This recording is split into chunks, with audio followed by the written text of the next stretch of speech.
Te doy una cordial bienvenida a la lección número 2 sobre las cartas de Filipenses y Colosenses. En esta ocasión nuestro título es Razones para agradecer y orar.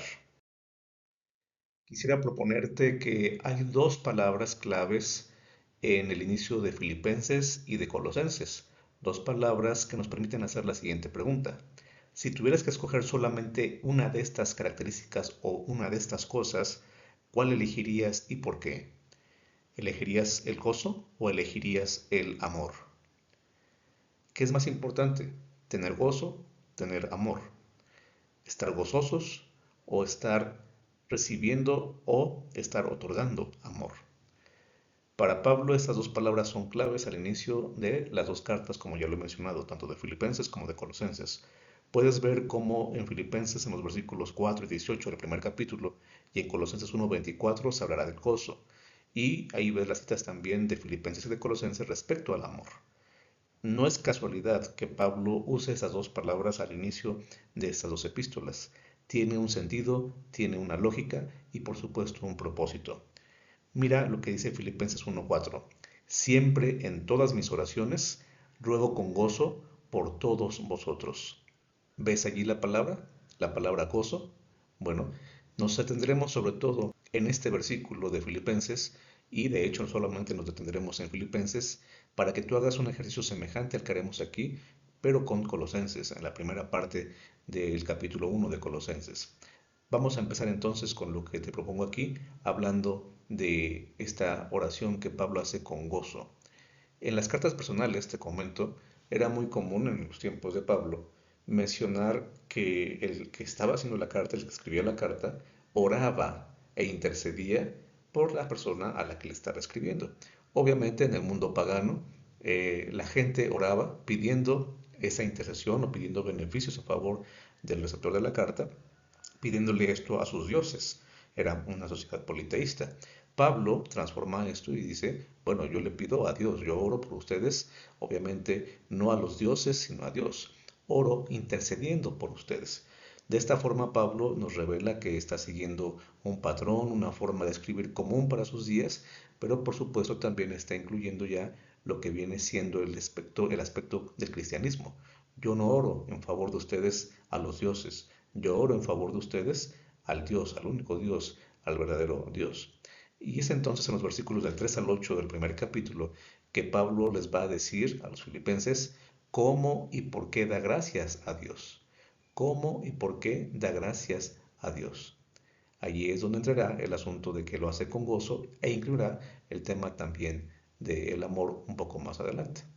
En los versículos 9 al 11 del capítulo 1, Pablo les dirá que él está intercediendo por ellos y les dará detalles de cómo lo hace o qué es lo que incluye al interceder por ellos en su oración. Y este punto es muy importante. La oración de Pablo apunta a los temas más importantes de la carta. Era habitual también en la correspondencia de aquellos días que si tú le ofrecías a tu Dios una oración en favor del que recibiría la carta, en esa oración ya adelantabas de alguna forma de que iba a tratar el resto de la carta. Incluías los temas más sobresalientes que abordarías en la carta. Así que siguiendo con el ejemplo de Filipenses y esta sección que he titulado Amor y Gozo en la práctica, vamos a ver cómo es que Pablo va a detallar esto que acabamos de mencionar en su oración por los filipenses, su oración inicial por los filipenses. En primer lugar, Pablo pide que el amor de los filipenses crezca en conocimiento y en toda comprensión. Esta frase podría sonar un tanto complicada, un tanto difícil de entender, porque nosotros no hablamos necesariamente del amor en términos del conocimiento, de la comprensión. Ah, yo comprendo algo mucho, entonces voy a amarlo más. O yo conozco algo mucho y entonces voy a demostrar más amor. Pero Pablo usa palabras aquí muy útiles para entender a qué se refiere con conocimiento y comprensión en el contexto del amor. Cuando Pablo dice que él espera que el amor crezca en conocimiento, se refiere a un conocimiento religioso. La palabra que usa aquí el apóstol Pablo la va a usar en sus epístolas para hablar del conocimiento de Dios, el conocimiento que el cristiano debería tener de Cristo, o el conocimiento que el cristiano debe tener o se espera que tenga de la voluntad divina. Así que Pablo les pide que su amor crezca no en un vacío, sino crezca, se aumente en el conocimiento de Dios, en el conocimiento de lo que Dios espera que ellos como cristianos, como sus hijos, puedan precisamente demostrar a través de ese amor. Y cuando habla de toda comprensión, otras versiones dirán buen juicio o discernimiento, Pablo a lo que se refiere aquí es a una percepción moral.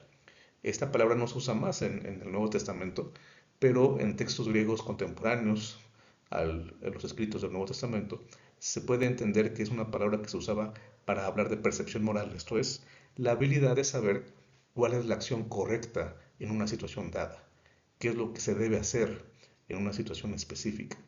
Ese discernimiento para saber si lo que voy a hacer es correcto o no, obviamente, entonces conectando con la primera parte, con el conocimiento de Dios, el conocimiento de la voluntad divina. En otras palabras, la petición de Pablo es que los filipenses expresen su amor, mostrando que saben cómo obedecer la voluntad de Dios y demostrando que saben cómo tomar sus decisiones cotidianas basándose en dicha voluntad. ¿Te das cuenta por qué Pablo se goza al orar por los filipenses? Porque él sabe que los filipenses están intentando hacer esto. Porque él espera que los filipenses sigan intentando hacer esto. Porque él sabe que Dios los capacitará para seguir haciendo esto.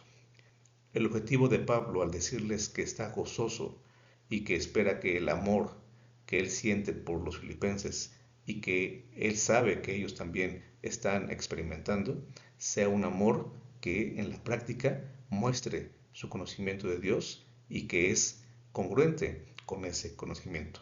Al tomar decisiones, el amor es lo que debe regir, pero no un amor como sinónimo de un sentimiento, sino el amor que está basado en la voluntad de Dios y en conocimiento y en el conocimiento de su voluntad. Por eso Pablo se goza. Te hago aquí una pregunta. Si Pablo escribiera en este momento una carta a la iglesia a la que asistes, él diría que él también espera lo mismo de tu iglesia. Él se gozaría diciendo, esta iglesia está haciendo lo que corresponde en cuanto a su conocimiento de la voluntad de Dios y la práctica de esa voluntad de Dios en su vida. ¿Es realmente el amor de tu iglesia o de la iglesia a la que yo asisto un amor que se puede comparar con estas dos características? Pablo, aún en medio de la prisión, está contento porque sabe que hay gente que está haciendo las cosas de manera correcta, está haciendo las cosas como Dios espera y por supuesto sigue orando para que esto suceda. Ora con gozo para que esto siga ocurriendo, porque él sabe que ninguna cadena puede impedir que el amor se siga demostrando. Qué gran lección. El apóstol Pablo incluso convierte, como lo dice la lección, el estar en la prisión en una bendición. No abarcaremos esa sección aquí en este repaso, pero en todo esto podemos ver a alguien que conoce la importancia de poner en práctica el amor independientemente de las circunstancias. Pero el amor, insisto, que está basado en conocer la voluntad de Dios y en el deseo de practicar esa voluntad todos los días, en todo momento, como iglesia, como hijos de Dios, como aquellos que con cadenas o sin cadenas tenemos la oportunidad de expresar dicho amor. Dios espera gozarse con su iglesia. Dios espera gozarse por lo que está haciendo su iglesia. Es nuestro amor, nuestra forma de demostrarlo, algo que alegre el corazón de Dios.